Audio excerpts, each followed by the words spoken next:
Eh, Sudah connect dengan beliau? Sampun, bismillahirrahmanirrahim. Jadi ini kita sama-sama menunggu. Sebelumnya saya sapa dulu ya, Dr. Sutrisno selaku Ketua ID Wilayah Jawa Timur. Selamat siang Dokter, Assalamualaikum warahmatullahi wabarakatuh. Selamat datang di IG Live kita pada siang hari ini ya Dokter ya.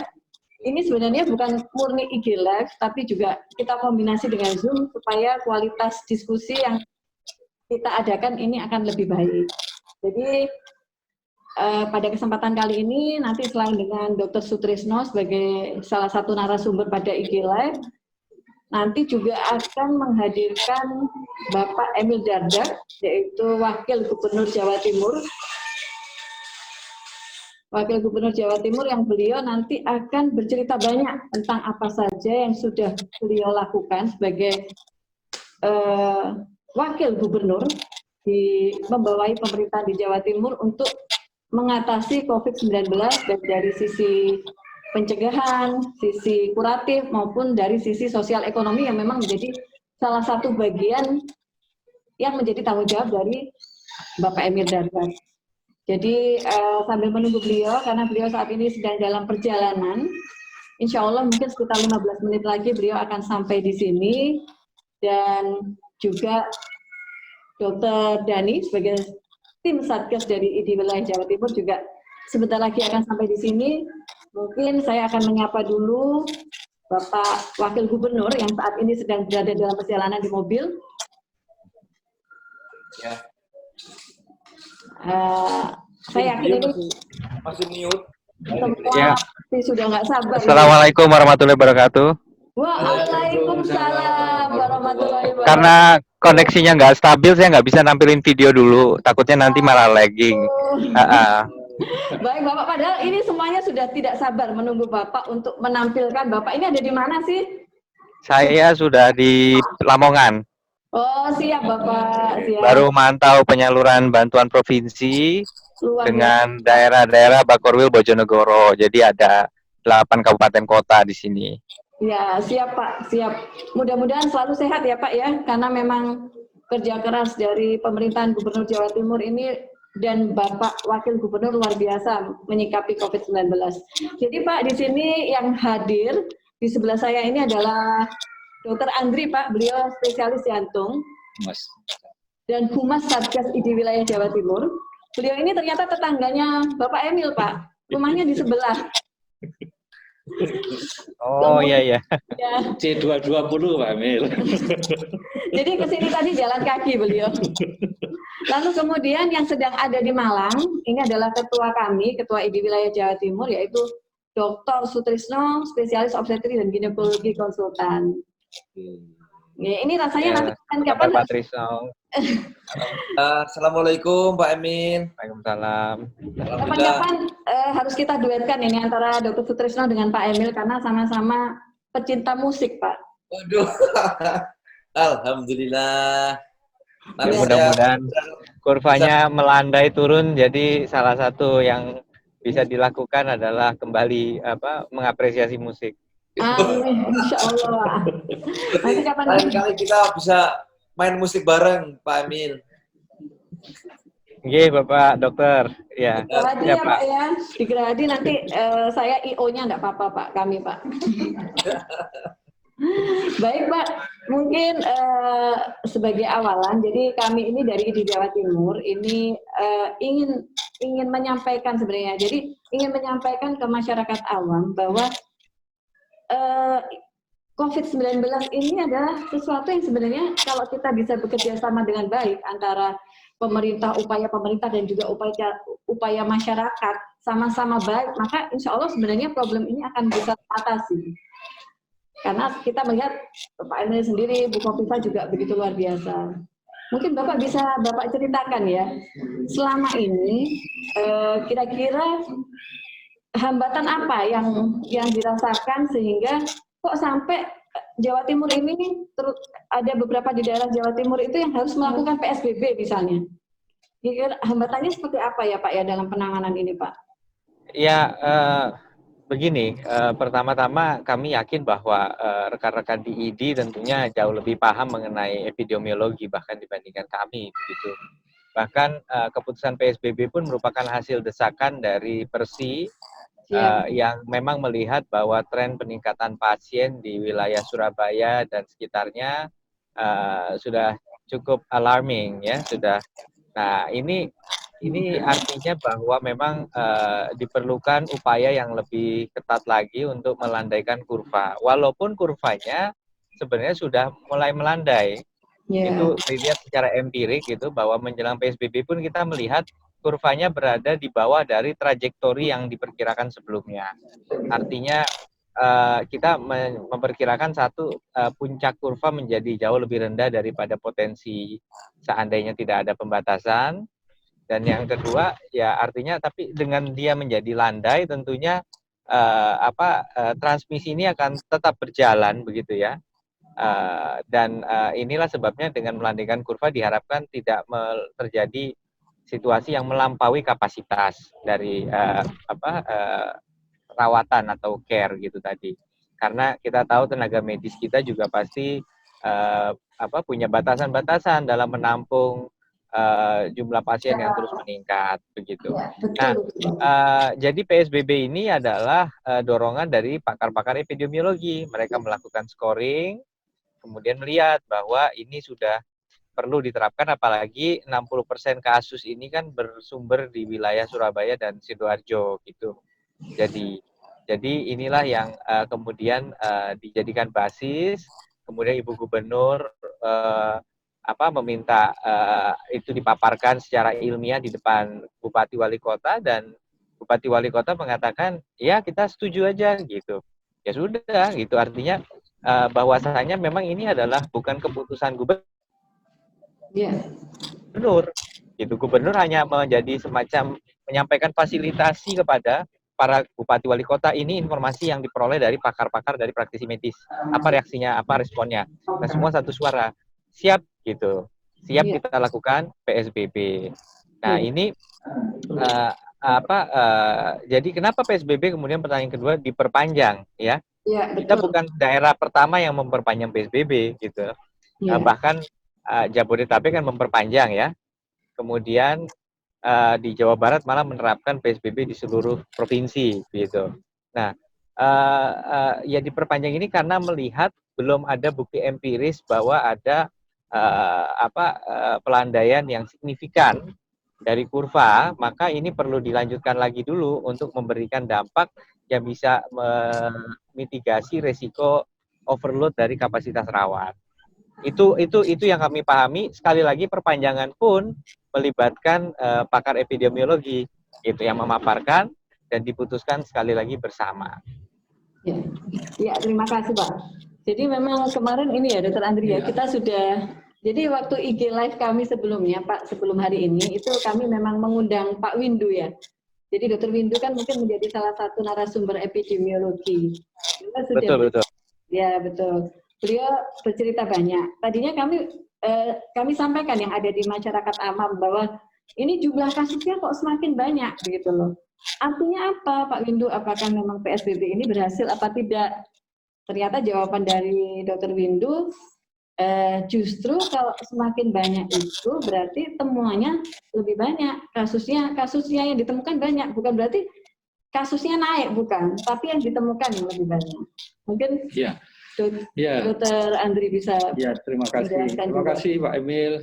Barangkali saya juga ingin memberikan ingin mendapatkan informasi yang lebih lanjut lagi Pak Emil. Jadi dari pengamatan yang kita yang kita secara lihat di rumah sakit terutama Pak Emil, banyak kasus-kasus itu yang kebetulan tiba itu kalau kita trace ke sebelumnya itu adalah kasus-kasus yang memang saat ini secara persis dari mana asalnya itu juga agak sulit untuk di trace.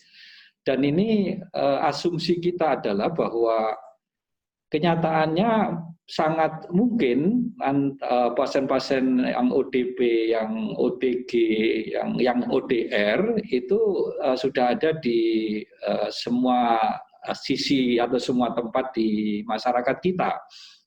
Nah, oleh karena itu saya kira memang dengan keterbatasan karantina komunitas yang kita miliki, memang yang terpenting adalah kesadaran dari masyarakat itu sendiri, sehingga kebutuhan kita untuk setiap orang bisa menyadari persoalan ini, terutama ke tokoh-tokoh masyarakat yang bisa menggerakkan di komunitasnya, itu menjadi kunci.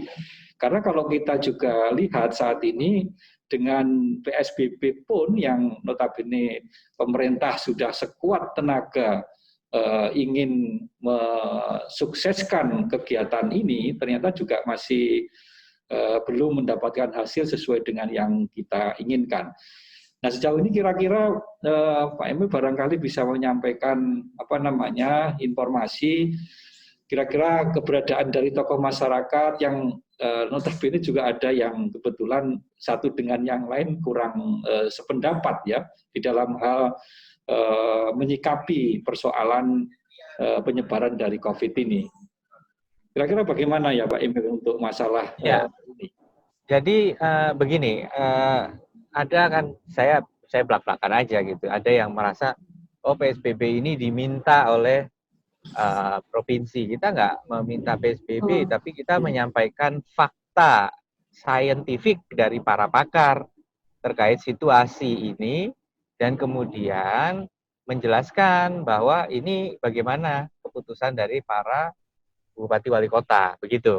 Nah, mungkin ada yang berkata juga, toh pembatasan-pembatasan sebenarnya sudah berlaku sebelum ini. Kita melakukan work from home, kita melakukan stay at home gitu ya. Itu kan sudah terjadi bahkan sebelum PSBB dideklarasikan sebenarnya. Nah, cuma memang himbauan-himbauan ini belum bisa memberikan satu kedisiplinan. Yang disasar utamanya sebenarnya itu justru bukan tempat-tempat ekonomi gitu loh. Yang disasar itu bukan pelaku-pelaku ekonomi, tapi yang disasar nih ada misalnya gerombolan naik motor, nggak pakai masker, nongkrong gitu ya. Kadang-kadang di warung kopi beli kopinya cuma satu, nongkrongnya kan berjam-jam gitu kan. Ya nggak untung juga kok yang punya gitu warung kopinya gitu kan. Tapi dia kemudian membahayakan dirinya gitu loh dengan berada di situ gitu. Jadi kita lihat empirisnya begini deh.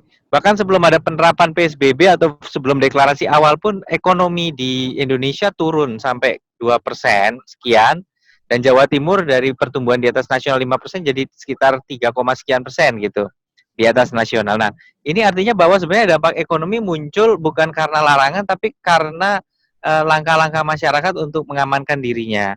Namun demikian, kalau masih banyak juga yang kemudian tidak melakukan physical distancing, itu kemudian akan menjadi penyebar bahaya juga, dan pada saat mereka sakit kan dokter tidak bisa menolak gitu, untuk kemudian merawat mereka yang memang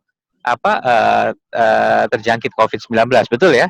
Iya, betul. Iya, jadi maksud kami walaupun katanya ya ini loh Pak pasien yang tertular karena dia ikut kerumunan misalnya.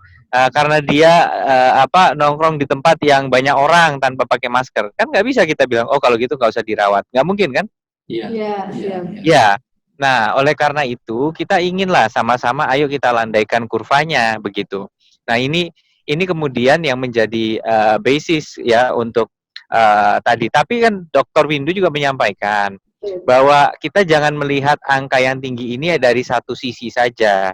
Jangan diasumsikan bahwa ini kabar yang sepenuhnya buruk gitu. Ya. Karena justru kan pernah ada surat terbuka ke presiden, walaupun itu kan juga ada pro kontranya ya.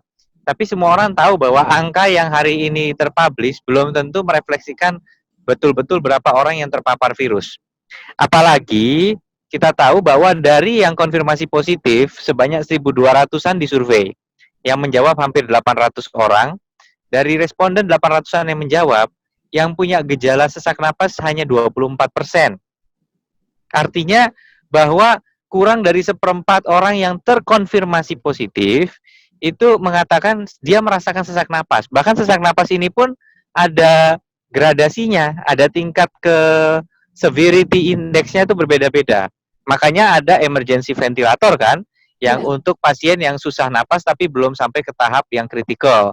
Ada yang invasive ventilator begitu. Nah ini yang jadi suatu bukti empirik bahwa pada saat kasus ini meningkat itu bukan terjadi karena orang tersebut dalam keadaan sakit datang ke rumah sakit kemudian terbukti dia positif. Tidak seperti di awal-awal seperti itu, justru ini orang sehat yang diburu dalam tanda kutip, dihunting dalam tanda kutip oleh tim tracing yang kemudian akhirnya dari hasil tes, misalnya rapid test sebagai langkah screening, kemudian di swab dan hasilnya positif. Saya baru dari Bojonegoro. Bojonegoro juga sama, Bu Bupati melihat ini bahaya ini di pasar ini, gitu kan? Ada pelanggaran physical distancing, jangan-jangan. Di rapid test 70-an reaktif dan terbukti ada beberapa yang positif yang belum bisa saya umumkan sepihak ya, gitu saat ini. Ya, ini sebelum nanti kita ganti ke moderator yang asli ya Pak ya, karena ini saya sebenarnya adalah moderator pengganti, karena moderator aslinya itu tadi masih ada tindakan emergensi Bapak, tapi beliau sekarang sudah datang. Tapi tadi yang disampaikan Bapak terakhir tadi itu menarik sekali. Jadi Bapak, jadi kita berhasil mendapatkan temuan. Ini orang-orang yang nggak ada gejala itu ternyata ketangkep banyak yang positif gitu, beberapa positif. Nah, iya kan, iya betul. Makanya begini. Saya rasa kita sama-sama menyadari bahwa publik ini kadang-kadang kan reaksinya banyak ya, gitu ya. Saya ada yang saya menangkap kesan gitu. Ada sebagian yang merasa kesal gitu dengan PSBB dalam dua sisi. Ada yang kesel dengan PSBB karena kok kurang tegas. Ada yang kesal dengan PSBB karena memang nggak mau PSBB, gitu ya. Jadi kalau yang kesel dengan PSBB karena kurang tegas, begitu dia dengar bahwa sanksi diperberat, dia akan setuju, gitu ya, senang. Tapi ada juga yang begitu sanksi PSBB diperberat, dia tambah kesal, gitu loh. Karena menurut dia ini makin menyusahkan rakyat, gitu. Nah ini kan artinya kita melihat ada pandangan yang terbelah. Nah semua ngomongnya tapi sama dalam satu hal, bahwa ada PSBB pun kasusnya malah meningkat tajam. Nah, ini yang kemudian kita harus punya keteguhan hati bahwa jangan kita kemudian menjadi kurang bersemangat melakukan pemburuan atau hunting terhadap potensi-potensi orang yang tidak menunjukkan gejala tapi menjadi carrier. Karena walaupun itu meningkatkan angka positif ya kita, tetapi di satu sisi juga itu mencegah mereka untuk menularkan lebih lanjut. Karena prinsipnya kan 3T. Tracing, telusur ya, kemudian testing, ya, uji, tes, dan treating, tata laksana setelah itu. Jadi kita harus memastikan semuanya bisa terpenuhi. Nah, ini nanti satu-satu, tapi kita akan bahas apa sih langkah konkretnya Pemprov dan juga Pemkot maupun Pemkab dalam melaksanakan 3T tadi. Siap. Pak, ini maksud saya yang positif rapid testnya tadi Pak, itu terus diapakan mereka ini? Apakah mereka itu... Sebagai contoh di Bojonegoro atau klaster-klaster, jadi gini, ada juga yang mengatakan, loh ini kok terjadi klaster gitu ya, ini artinya kurang sigap gitu.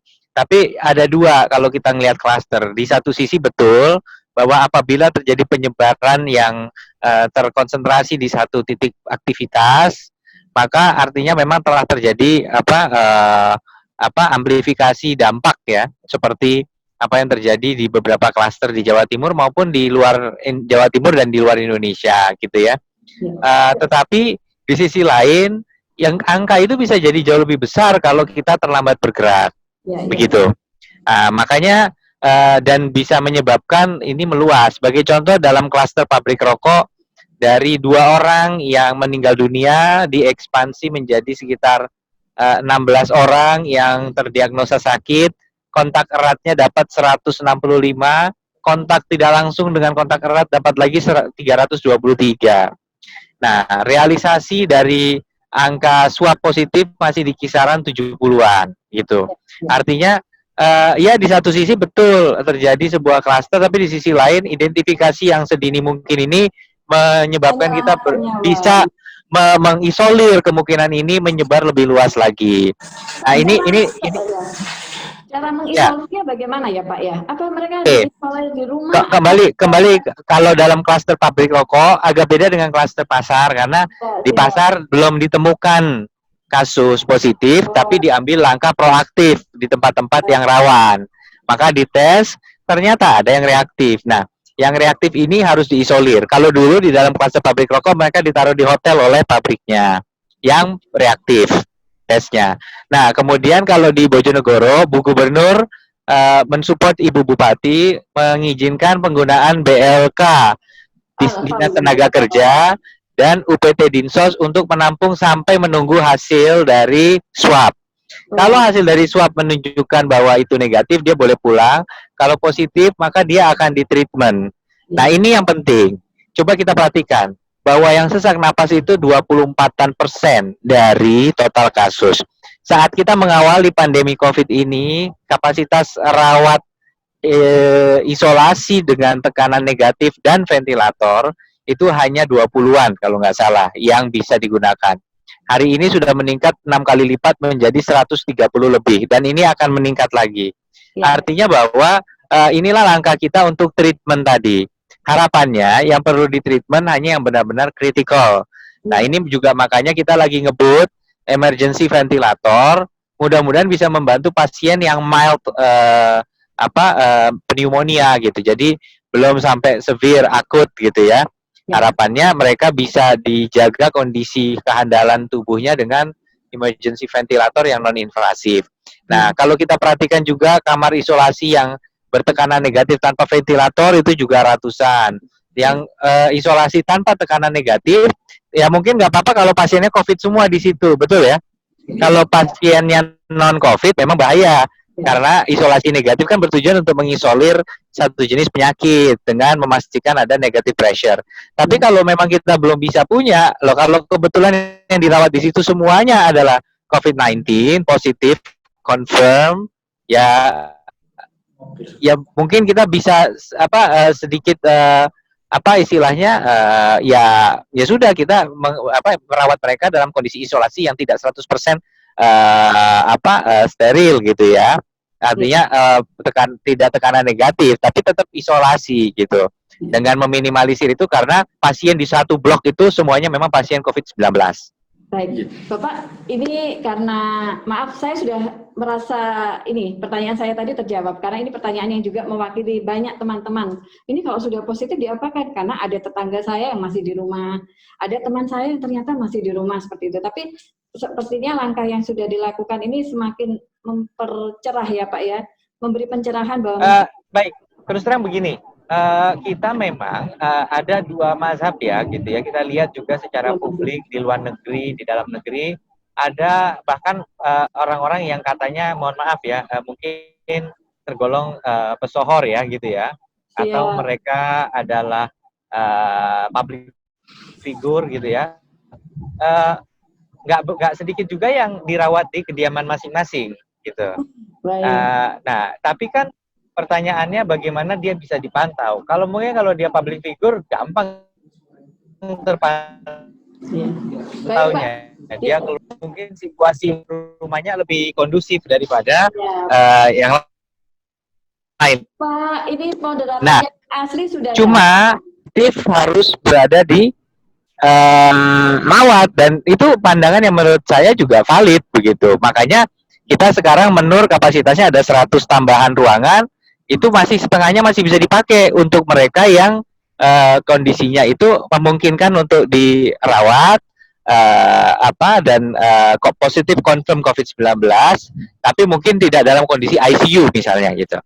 Ya, baik Bapak, ini karena moderator aslinya sudah datang, saya izin untuk undur diri. Jadi nanti saya akan digantikan oleh Dr. Dhani, Pak. Beliau ini Ketua Satgas untuk COVID-19 di ID wilayah Jawa Timur. Dan nanti mungkin diskusi akan lebih hangat karena mungkin Dr. Dhani juga akan melibatkan Dr. Sutrisno untuk melakukan diskusi aktif bersama Bapak. Sekalian sekungnya ke sini. Nanti dengan demikian saya digantikan oleh Dr. Dhani ya Pak ya. Saya mohon izin. Baik, terima kasih. Terima kasih.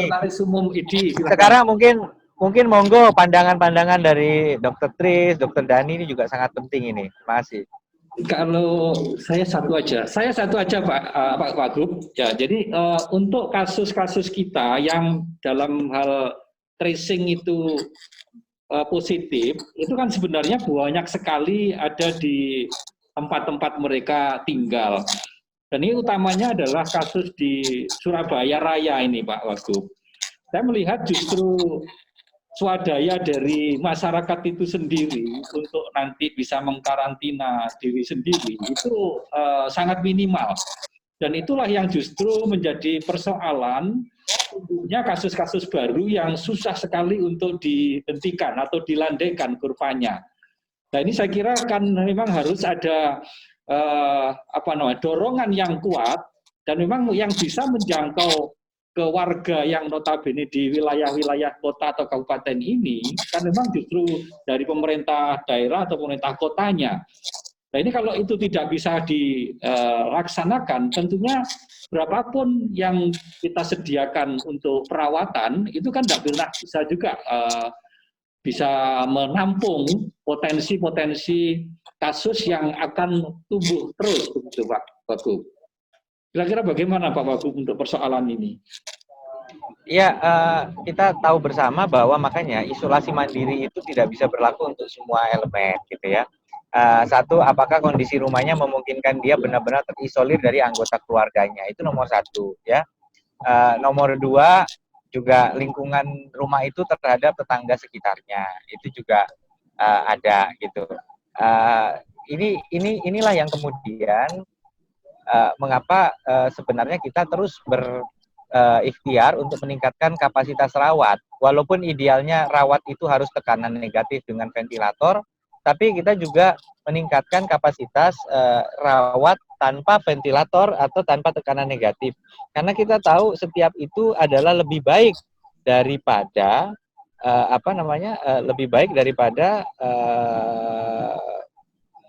daripada mereka dibiarkan di kediaman masing-masing gitu. Karena kediaman masing-masing ini dia berpotensi ada mobilitas, ada interaksi gitu. Jadi kita sendiri setuju bahwa seyogianya memang positif pasien itu kecuali kondisi kediamannya benar-benar kondusif dan bisa dipantau, itu sebaiknya dia dirawat di satu fasilitas. Iya, betul Pak, setuju sekali. Sehingga bisa kita kendalikan. Kayak sekarang ini kan Puslitbang Humaniora sedang disiapkan oleh BNPB, ya. Kemudian juga ada di Lamongan oleh Kementerian PU juga dilakukan. Ini terus kita coba tingkatkan kapasitas-kapasitas ini, penuh. Kemudian Rumah Sakit Infeksi Erlangga, itu adalah kolaborasi antara CSR dari private group seperti Trans Group, CT, kemudian juga Indofood Astra, dan Pemprov yang melakukan rekrutmen terhadap tenaga medisnya, gitu. 100 lebih tenaga medis. Nah, ini adalah upaya-upaya kita untuk meningkatkan kapasitas, walaupun berjenjang, artinya ada yang tekanan negatif berventilator ICU, mungkin nanti ada tekanan negatif tanpa ventilator atau dengan emergency ventilator, dan ada yang tidak bertekanan negatif. Nah ini, tapi segala hal ini tentunya tentu dengan pertimbangan protokol medis yang teman-teman ID tentu lebih paham, ini akan menjadi sebuah ruang untuk treatment tadi. Jangan sampai istilahnya ada pasien positif yang dia tidak tertangani begitu. Ya. Terima kasih Pak Wagub. Saya Dani, Pak Wagub. Pak Reci. Ya. Ini terkait dengan yang panjenengan sampaikan tadi. Untuk idealnya berarti setiap daerah, kabupaten, kota itu memiliki sentra untuk melakukan isolasi mandiri, begitu Pak Wagub? Jadi begini, sebenarnya kalau sekarang ruang observasi ditujukan untuk mereka yang dikhawatirkan terpapar, artinya ODP. Jadi orang yang datang dari luar kota, kemudian dia tiba di kampung halaman masing-masing, maka dia akan diobservasi selama masa inkubasi 14 hari, gitu ya. Iya, betul. Walaupun saya tahu di antara ahli medis juga mengatakan inkubasi ini bervariasi, gitu. Betul. Nggak pasti 14 hari, tapi Itu salah satu patokan yang digunakan adalah 14 hari. Nah, kedua, setelah inkubasi 14 hari, kemudian dia baru bisa kembali. Nah, ini di Jawa Timur ada 7.700-an desa, itu sudah sekitar hampir 90% itu sudah memiliki ruang observasi. Gitu. Tapi kalau untuk yang sudah confirm positif, nah ini memang harusnya mereka kebanyakan pasti akan mendapat pengawalan yang lebih ketat lagi dari tim kuratif.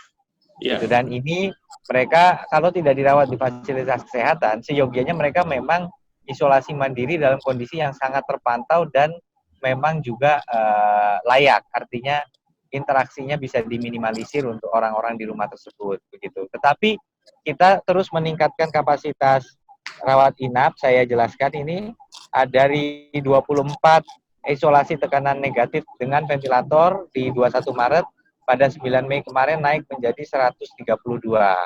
Ini kan 6 kali lipat. Kemudian isolasi tekanan negatif tanpa ventilator ini dari 55 ini sekarang sudah naik 10 kali lipat lebih bahkan 14 kali 15 kali lipat menjadi 693. Kemudian isolasi tanpa tekanan negatif ini juga naik 3 kali lipat dari 388 menjadi 950. Dan kita tengah mengembangkan ruang isolasi tekanan negatif lagi agar dari pengembangan ini bisa mencapai 551. Dan di luar itu ada lagi ruang observasi sebanyak 950. Nah, inilah total 3.276 bed isolasi, dan rumah sakit rujukan dulu dari 44 sekarang sudah menjadi 99 rumah sakit rujukan.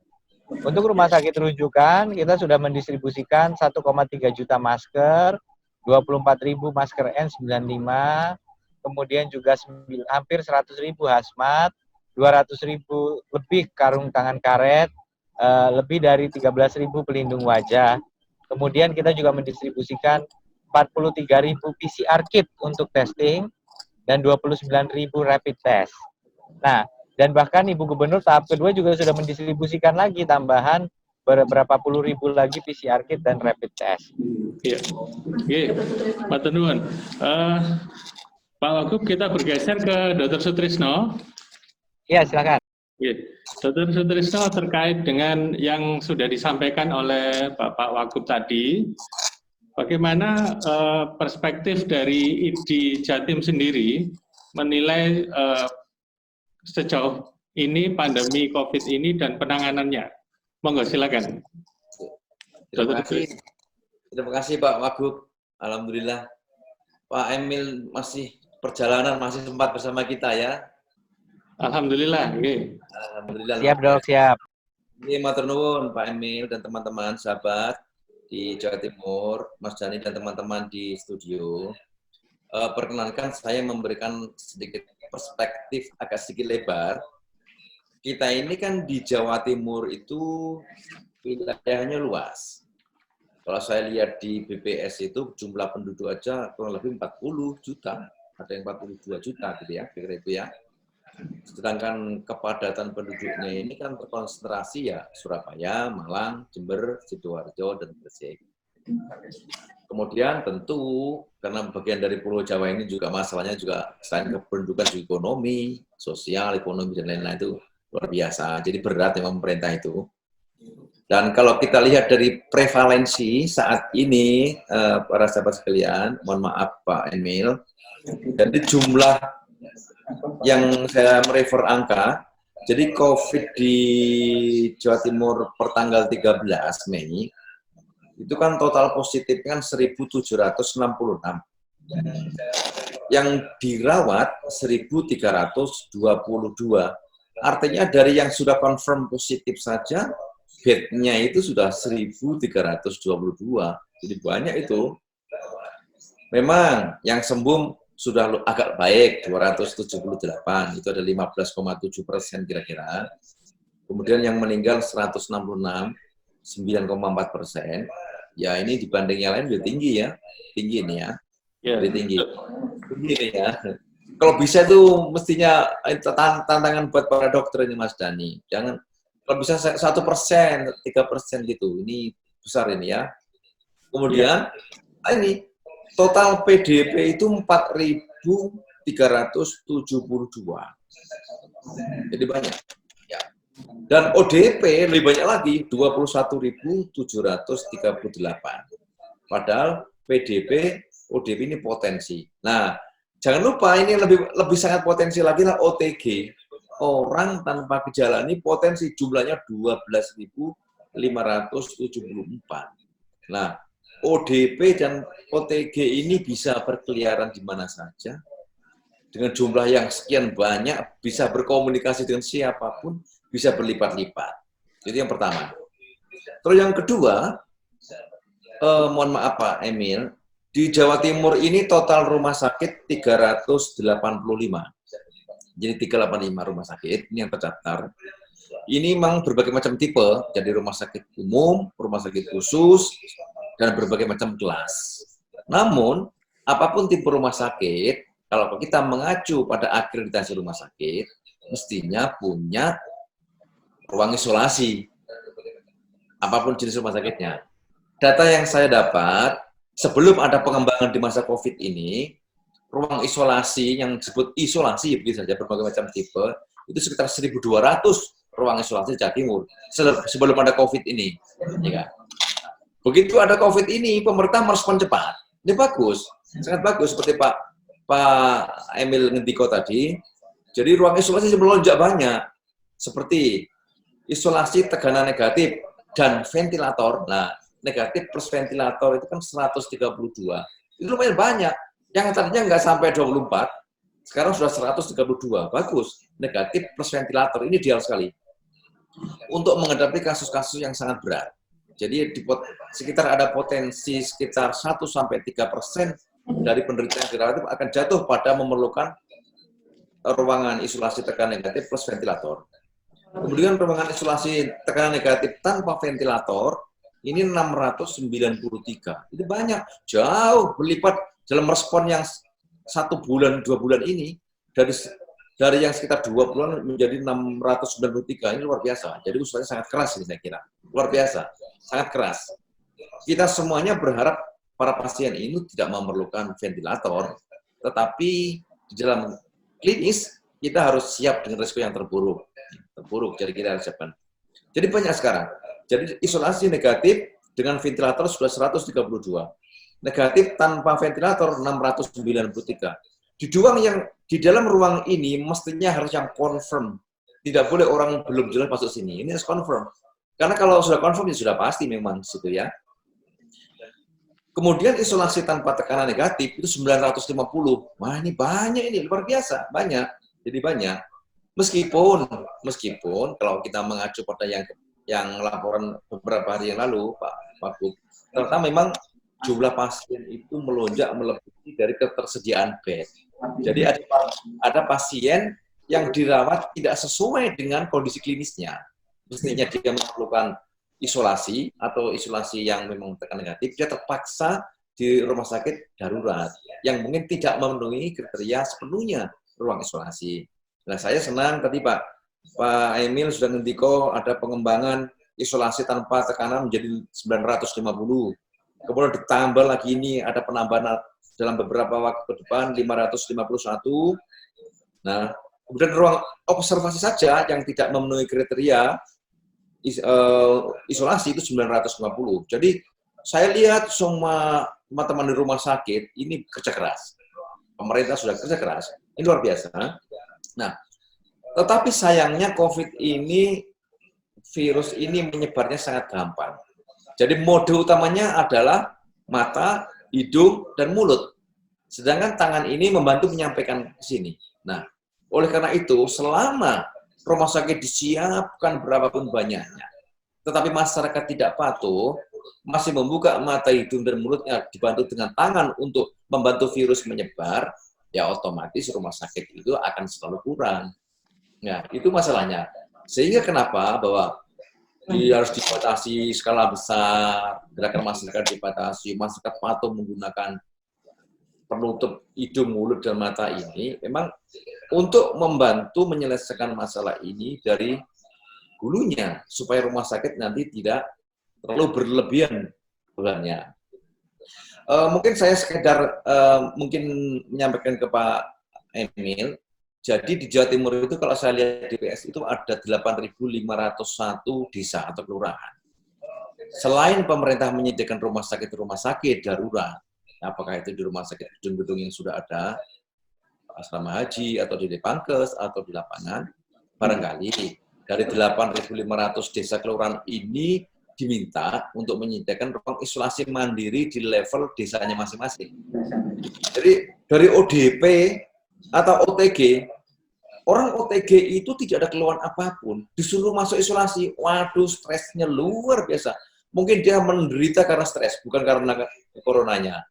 Jadi kalau bisa, OTG dan ODP ini bisa diisolasi di desa masing-masing, di bawah pengawasan masyarakat desa, dipenuhi kebutuhannya, tidak betul-betul dimasukkan dalam satu ruangan, tetapi adalah tempat khusus yang memang tidak ada orang yang lalu lalang dari situ, tetapi dia terpisah, terisolasi dari masyarakat, tidak komunikasi selama jangka waktu tertentu, diawasi oleh masyarakat desa dan aparat dan pemerintah. Tentu saja nanti petugas kesehatan secara periodik mengecek apakah, dan memang swab yang paling ideal. Jadi kalau rapid itu memang perlu tanda tanya. Jadi kalau saya dari segi medis, memang swab adalah gold standar. Dan kebetulan, alhamdulillah, di Jawa Timur ini kalau saya lihat dengan provinsi-provinsi lain, Pak Wagub, jadi center-center lab untuk swab ini sudah banyak. Sekarang aja di Surabaya itu ada 6, saya lihat. Ya, betul. Di Malang ada 2. Jadi kemudian nanti akan berkembang di Jember sama Madiun, ditambah lagi dengan yang BUMN, rumah sakit BUMN. Ada Lavalet, ada PAC, ada Klinik Jember. Jadi insya Allah sudah bagus. Apalagi nanti ditambah dengan tes cepat molekuler, di mana tinggal membeli cartridge ini saja, ini levelnya sudah mendekati PCR. Jadi Jawa Timur ini dari segi diagnostiknya sudah mumpuni, saya optimis untuk mumpuni, tinggal dimaksimalkan saja. Dan kinerjanya bisa diatur, diseragamkan, diharmonisasi. Kemudian dari segi rumah sakit juga sudah mumpuni sebenarnya. Dan ditambah dengan pemberian rumah sakit darurat, insya Allah kalau semua ini diintegrasikan, diharmonisasikan, insya Allah pemerintah dan masyarakat Jawa Timur mestinya bisa. Tetapi paling pokok adalah tolong di level masyarakat bahwa harus pergaulan hubungan ini memang harus diminimalkan, tiga lubang ini harus ditutup. Ya, sedikit mungkin kita berhubungan dengan manusia. Jadi aspek preventifnya ya dok ya? Jadi sebagai highlight-nya mungkin saya mohon nanti Pak bahwa dari 8.501 desa ini bisa dimanfaatkan. Ada separuhnya aja yang punya isolasi desa itu sudah luar biasa membantu aliran pasien ke rumah sakit. Terima kasih. Ya, terima kasih Dr. Sutrisno. Saya kira data-data yang panjenengan sampaikan dan kemudian adanya pemerataan sarana untuk melakukan testing ya. Jadi di awal tadi kan disebutkan dilakukan testing, kemudian kalau yang positif dilakukan terapi, kemudian dilakukan tracing untuk mencari keterkaitan dengan individu yang lainnya. Monggo, Pak Wagub, kira-kira ada komentar terkait yang disampaikan oleh Dr. Sutrisno? Iya, jadi kita menyadari betul bahwa semakin kita bisa melakukan testing massal, maka kita bisa betul-betul mencegah orang itu istilahnya berpotensi menularkan. Nah, tadi jangankan gini, OTG itu ada 2 definisi sebenarnya. OTG artinya belum terkonfirmasi tapi kita curigai dia carrier tanpa gejala, gitu kan? Ya, nah, OTG sekarang antara ODP OTG itu kadang-kadang tipis-tipis juga. Jadi orang yang baru datang dari luar daerah ada yang bilang disebutnya ODP gitu karena dia riskan gitu ya, karena dia baru berpergian jauh, kita harus pantau. Nah, mereka kalau paling sederhana kadang-kadang di screening dengan rapid test. Tapi itu pun sebenarnya juga masih riskan di screening rapid test karena rapid test kan akurasinya hanya sedikit gitu. Karena dia mengukur tadi efek di dalam darah yang biasanya ada jeda, bahkan ada juga yang nggak menunjukkan respon gitu. Justru itu artinya antibodinya jelek katanya gitu. Nah, ini tapi biasanya orang yang seperti itu ya mungkin sakit sudah harusnya. kalau Iya. sampai antibodinya jelek tapi dia punya carry virus gitu. Tapi maksud saya bahwa untuk orang yang bahkan untuk yang belum terbukti positif itu, bahkan belum di rapid test itu reaktif, itu aja tadi 8.000, makanya jadi 8.500, betul Pak Dr. Chris. Jadi bahkan untuk itu saja banyak penolakan. Orang mikirnya, wah ini nanti saya ketularan COVID gara-gara mereka di observasi di situ gitu kan. Iya, Nah betul. ini apalagi pasien yang sudah konfirmasi positif. Bayangkan kalau dia masuk di lingkungan. Nah inilah yang kemudian memang tergantung jenis-jenis lingkungannya. Ada lingkungan yang jarak rumah satu sama lain tuh tidak terlalu mepet-mepet gitu ya. Tetangga dengan tetangga nggak seramai itu gitu ya. Tapi kalau yang benar-benar lingkungan yang sangat berdekatan itu sangat rawan sekali. Nah makanya kita tetap harus berusaha semaksimal mungkin untuk yang sudah confirm positif itu, mereka bahkan pada saat terkonfirmasi positif itu mereka harus sudah dalam apa istilahnya kendali lah, artinya ada jelas di mana keberadaannya. Karena kalau enggak, banyak kejadian juga nanti takutnya sudah confirm positif nggak bisa ditemui orangnya, sudah hilang entah kemana gitu pada saat hasil swab testnya keluar gitu. Ini juga yang kita khawatirkan dengan konsep drive-thru gitu. Jadi begitu positif udah nggak tahu lagi kemana. Loh ini yang tadi ini gitu misalnya. Nah ini kan agak kompleks ya. Nah makanya memang kapasitas testing untuk PCR ini sudah kita coba tingkatkan. Kemarin Pak Erick Thohir juga datang, Rumah Sakit BUMN, PHC, Lavalet juga menginstall alat PCR, konsepnya yang open source, kemudian sehingga dia bisa menggunakan reagen dari berbagai macam ini, sehingga kalau kita nggak resiko kehabisan reagen lah gitu, bisa nyari berbagai sumber. Totalnya dari 1.000 lebih dikit jadi 1.500-an lebih. Artinya kan ini sudah meningkat 30%, 30%, lumayan. Nah kita berharap bahwa ini akan meningkatkan kemampuan kita untuk memproses, karena ada yang namanya automatic reader itu. Jadi dia membaca hasil tes. Nah sebenarnya saya pengen ID ini coba berinovasi, ada lagi konsep yang namanya pooling test. Itu yang sempat dibahas. Jadi misalnya gini, kita ngumpulkan sampel swab dari 100 orang. Tapi kemudian 100 orang ini atau 50 orang, ini kemudian mereka dites sebagai grup. Kalau semuanya negatif artinya grup itu aman. Tapi kalau ada satu aja yang positif, bisa kita belah lagi jadi 2 grup, 25-25. Nah 25 ini dites, 25 lagi dites. Nah kalau 25 ini ada negatif semua, 25 itu aman. Yang 25 yang positif lanjut lagi, diperkecil lagi. Itu bisa menghemat jumlah PCR, memperluas jangkauan kita kalau mau melakukan massive gold standard testing. Nah, cuman ini nggak tahu sudah sejauh mana gitu ini diterapkan akurasinya. Satu reagen itu bisa menampung berapa banyak sampel dari swab itu tadi, itu belum clear. Cuman ini bisa sangat menolong kita seandainya kita belum ada vaksin ketemu dan kita ingin tetap melakukan vigilance ya. Vigilant tracing, vigilant hunting ya, vigilante itu kenceng artinya. Itu ya harus punya cara untuk melakukan, jangan di tracing nggak di testing percuma. Nah juga tadi pertanyaan, setelah di testing kalau dia konfirmasi positif tapi ngeyel ya ruwet gitu. Nah ini kita memang disinilah kita harus punya satu firm bahwa orang yang sudah proven positif dia harus nurut apa kata tim medis gitu, karena dia sudah membahayakan, degree of risikonya tinggi. Apa perlu ada penguatan Pak Wagub dari faktor law enforcement-nya Pak Wagub mungkin itu? Ya contohnya ada PDP, PDP ini tiba-tiba dia ketemu dari Jakarta udah nyampe di Waru aja waktu itu kan. Gitu. Jadi ini memang law enforcement itu bisa jalan, tetapi sekarang gini aja lah gitu. Kita semua tahu bahwa law enforcement itu kan mengandalkan efek jera, bukan mengandalkan keakuratan penyisiran. Selalu ada ruang. Makanya ada yang bikin gambar bohongan mobil polisi supaya orang takut gitu kan. Tapi kan yang udah tahu itu gambar bohongan ya dia kebal aja gitu. Jadi kita memang berharap bahwa ada kombinasi antara kesadaran masyarakat. Nah, ini saya sudah sampai di lokasi, mungkin sambil ini ada komentar dulu dari moderator, dan ini sambil kita berganti lokasi. Ya, terima kasih. Ya, terima kasih Pak Wagub. Jadi yang disampaikan oleh Bapak Wagub tadi terkait dengan yang sudah disampaikan oleh Dr. Sutrisno sebagai Ketua ID Jatim, bahwa mungkin ada ide tentang pooling test. Bagaimana Dr. Sutrisno terkait ide yang disampaikan oleh Pak Wagub ini?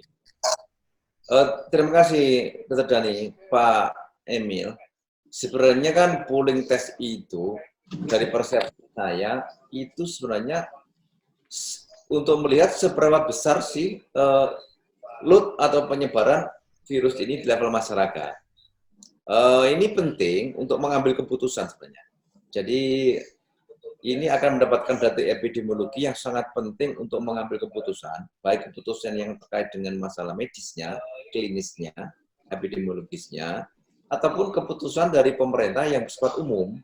Ya, karena seperti menutup ya dengan PSBB itu kan sebenarnya kan bukan hanya medis saja itu, semuanya jadi tertutup, ekonominya tertutup, alur manusia tertutup, komunikasi tertutup, semua tertutup, jadi berhenti, ya berhenti. Nah, artinya kalau kita bisa pooling, kita bisa memperoleh suatu proporsi yang atas dasar sampling, itu memang penting untuk mengambil keputusan. Tapi saya melihat, kalau pooling ini dilakukan pada masyarakat yang mobilitasnya tidak terlalu besar, ya itu representatif, datanya valid, ya lumayan baik, ya kan. Tapi kalau pooling itu dilakukan pada masyarakat yang mobilitasnya tinggi, masyarakat kota, saya agak ragu gitu kan, karena habis dia udah bergaul dengan kemana aja, jadi kemana-mana. Jadi kluster itu tidak mewakili, karena kluster itu orang keluar masuk gitu. Jadi habis dites, nah ini penting bahwa memang pooling tidak jelek untuk dikerjakan pada masyarakat yang mobilitasnya tidak terlalu luas dan dibatasi pergerakannya dengan PSBB itu bagus. Ya. Jadi PSBB dulu di wilayah-wilayah itu, baru kemudian dilakukan pooling test, gitu ya? Iya, artinya memang itu diambil semacam sampling, Mas Dhani. Iya. Ya, jadi mana area itu yang dianggap representasi area itu yang dilakukan tes gitu. Iya. Jadi kalau kita dulu melakukan penelitian itu sebenarnya kan sistem sampling sebenarnya ya. Iya. Ya. Kemudian terkait dengan saat ini itu kan ID mulai dilibatkan dalam setiap kegiatan yang dilakukan oleh tim pemerintah provinsi. Bagaimana saran dari Dr. Sutrisno terkait dengan adanya rencana atau sudah dilakukannya PSBB jilid 2 ini? Ya, saya sampaikan juga kepada Pak Wagub dan sahabat sekalian, di Jawa Timur itu jumlah anggota jumlah dokter Jawa Timur, saya merefer kepada konsil yang terdaftar di sana, itu ada 25.300 dokter, kurang lebih sekian. Jadi di atas 25.000. Jadi cukup banyak. Dan tersebar merata, tersebar di seluruh Jawa Timur, memang proporsinya memang yang padat ya di kota-kota besar. Namun dengan jumlah 25.000 lebih itu, sudah bagus. Dan tentu ID sebagai suatu organisasi profesi, suatu ID, organisasi yang selalu akan mendukung pemerintah. Ya, mendukung pemerintah sepenuhnya untuk bersama-sama pemerintah meningkatkan derajat kesehatan masyarakat. Nah, dalam hal ini, kita dalam hal pandemi ini, ya tentu bahwa selain pemerintah bercurah penuh pada Pak Emil, sekarang saya bisa melihat langsung. Mohon maaf, saya di rumah, saya tidak memakai masker, saya di rumah di ruang tertutup.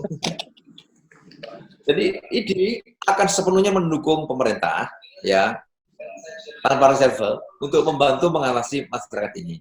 Dan tentu kita akan memberikan saran-saran yang terbaik, mulai dari ahli epidemiologi, dari medis yang memang terkait langsung dengan penyakit virus ini, ataupun dengan ahli-ahli bidang-bidang lain yang mendukung juga akan siap membantu. Jadi kami sangat sangat siap untuk diajak pemerintah sebagai partner dan memberikan saran. Dan tentu karena ini pandemi ini dari virus yang menyebar, sebenarnya virus sendiri itu kan tidak bergerak, orang yang menggerakkan dia. Nah, Ya, ini betul, otomatis betul. orang ini yang menjadi inti dari permasalahan. Bagaimana kita meminimalkan pergerakan orang. Kalau kita dari medis, maunya semua orang tinggal di rumah. Mau dari segi medis, ya. Kata medis murni, orang tinggal di rumah saja, makanan cukup, mereka tinggal di rumah dalam tempo 3 minggu sampai 1 bulan, ya kan? Kemudian, insya Allah bagus. Tetapi kan hidup tidak hanya karena medis itu, jadi banyak hal. Dan ini yang tentu kita sadar betul, pemerintah memberikan pemahaman yang lebih baik, bahwa untuk PSBB ini juga perlu persiapan yang luar biasa. Tetapi apapun, kita akan mendukung, dan tolong PSBB itu akan lebih diperketat lagi, dengan memberikan, ya, didikan, teguran, sanksi, ataupun apapun yang sesuai, sehingga pada hakikatnya ini kita akan memberikan kepada penyadaran kepada masyarakat bahwa pemerintah melakukan ini ada untuk tujuan masyarakat sendiri, untuk tujuan mereka sendiri, bahwa mereka harus sehat, keluarganya sehat, anaknya sehat, orang tuanya sehat, yang sakit tidak bertambah lebih parah, itu sehingga itu yang akan menjadi tujuan. Sehingga kedepannya tanpa disuruh isolasi pun mereka sudah siap untuk isolasi sendiri. Gitu. Ya. Demikian Mas Dani. Iya, Dr. Sutrisno. Kalau saya lihat ini terkait dengan yang panjenengan sampaikan, itu aspek pemahaman. Jadi kognitif masyarakat terhadap COVID sendiri ini rasanya masih bervariasi. Nah, untuk ID kira-kira bagaimana ini, Dok? Ya, ID akan selalu memberikan edukasi kepada masyarakat, langsung atau tidak langsung, berbagai macam media, ya kan? Atau langsung praktek klinik sehari-hari, di level klinik dokter praktek mandiri, di level klinik, di level puskesmas, di level rumah sakit berbagai macam tipe, dan segala macam media untuk selalu mengedukasi kepada masyarakat. Ya, kepada masyarakat bahwa memang hanya masyarakat sendiri yang bisa menyelesaikan COVID ini. Sekeras apapun usaha pemerintah, usaha orang kesehatan, tapi masyarakat masih melakukan aktivitas yang berpotensi menyebarkan virus, maka tidak ada gunanya usaha-usaha itu. Nah, dan ID akan terus komitmen untuk mengedukasi. Dan tentu catatannya, Dr. Dhani, Pak Emil, bahwa kalau melihat referensi, melihat informasi ke depan, selama belum ditemukan vaksin, itu mungkin perjuangan teman-teman medis ini akan lama dan berat. Ya, itu pasti lama dan berat. Ya. Kalau sudah ditemukan vaksin baru mungkin lebih baik. Ya. Ya, sekarang kita bergeser ke Pak Wagub terkait dengan pertanyaan yang sama, bahwa dalam melaksanakan PSBB ini diperlukan persepsi yang sama. Jadi antara masyarakat, antara pemerintah dengan tim kesehatan ini memiliki persepsi yang sama. Namun dari beberapa kali kami terjun ke lapangan melihat kadangkala masyarakat masih sanksi. Apakah betul ini itu menular lewat pergerakan, apakah dengan berinteraksi itu menularkan COVID ini, dan mereka pun masih belum yakin sepenuhnya bahwa ini akan menimbulkan masalah. Sehingga mereka berpikir bahwa saya sudah pakai masker, tapi saya boleh jalan-jalan, atau saya sudah pakai masker, saya boleh nongkrong. Sehingga beberapa waktu setelah kita lihat kumpulan-kumpulan massa itu disisir, dites, ternyata positif. Nah, terkait hal ini, supaya PSBB kedua ini lebih efektif, bagaimana Pak Emil untuk meningkatkan pemahaman dari masyarakat ini? Iya, jadi pertama kan istilah yang ramai disebut lockdown. Ya. Ada yang bilang mending di lockdown sekali, pemerintah tanggung jawab, kasih makan semua warga, ekonomi biar aja, bukan tiarap lagi kalau lockdown ekonomi mati, bukan tiarap ya, mati ekonominya. Tapi sembuh gitu. Pertanyaannya, apa betul? Begitu di lockdown, kita bisa menginolkan virusnya. Secara medis saya rasa belum ada ya pas kejaminan betul apa enggak gitu. Ada yang bilang inkubasi bisa 14, bisa 27, kan enggak? Ada yang sudah konversi negatif 2 kali dia kena lagi. Betul. Jadi gimana setelah kita istilahnya langsung ngambil langkah yang kayak begitu, resources kita habis, ekonomi kita itu, tapi juga nggak sembuh. Betul. maka yang kita lakukan, dan memang telah terjadi di beberapa kejadian pandemi, itu adalah studi di Amerika, ada 2 kota kan, satu Saint Louisiana, satu apa gitu, yang mana yang satu bisa melandaikan kurva, yang satu terjadi peak. Peningkatan, ya. Spanish flu juga ada 2, ada yang nyangka itu peak, sudah turun, semua Naik lagi. loss langsung tiba-tiba naiklah kepada wave yang jauh lebih Betul. besar, dan menjadi legendaris sekali kematian dari pandemik dari itu tadi. Nah, inilah sebabnya maka kita tentunya PSBB ini esensinya memang kita menyadari bahwa masyarakat mungkin sebelum ada proses di mana perlahan-lahan interaksi-interaksi masyarakat yang membuat mereka terpapar ini itu kemudian akan mulai terdeteksi. Dan kita kan nggak bisa kemudian langsung blok berhenti gitu kan, pasti ada bertahap gitu, orang mulai terbiasa pakai masker, jaga jarak, walaupun ada juga nggak bilang nggak Pak, yang ada jenuh terus dia balik lagi justru gitu ya. Tapi harapan kami itu dengan adanya PSBB kita akan masuk kepada fase di mana angka kurva ini sudah cukup rendah, ya, rendah dan landai. Kalau tidak bisa nol, minimal melandai di level yang rendah. Landai di level tinggi sama aja, landai di level yang rendah. Kemudian kita melakukan apa yang disebut sebagai reaktivasi secara sangat hati-hati terhadap kegiatan-kegiatan masyarakat. Sangat hati-hati. Ya, dengan tujuan agar kemudian kita punya nafas. Ada nafas kehidupan, ada nafas penghidupan. Nah, ya masalahnya nafas kehidupan kadang-kadang terkait dengan nafas penghidupan. Gitu. Nah, oleh karena itu kita kemudian memastikan kita sudah ada di level yang itu tadi. Cina, dia katanya lockdown keras itu di Wuhan. Ya, lockdownnya lockdown keras. Tapi sekarang pun dia kembali harus mentesting 11 juta warganya. Gimana? Padahal dia udah lockdown keras-kerasan loh. Tapi dia sekarang mau testing lagi 11 juta warganya, gitu.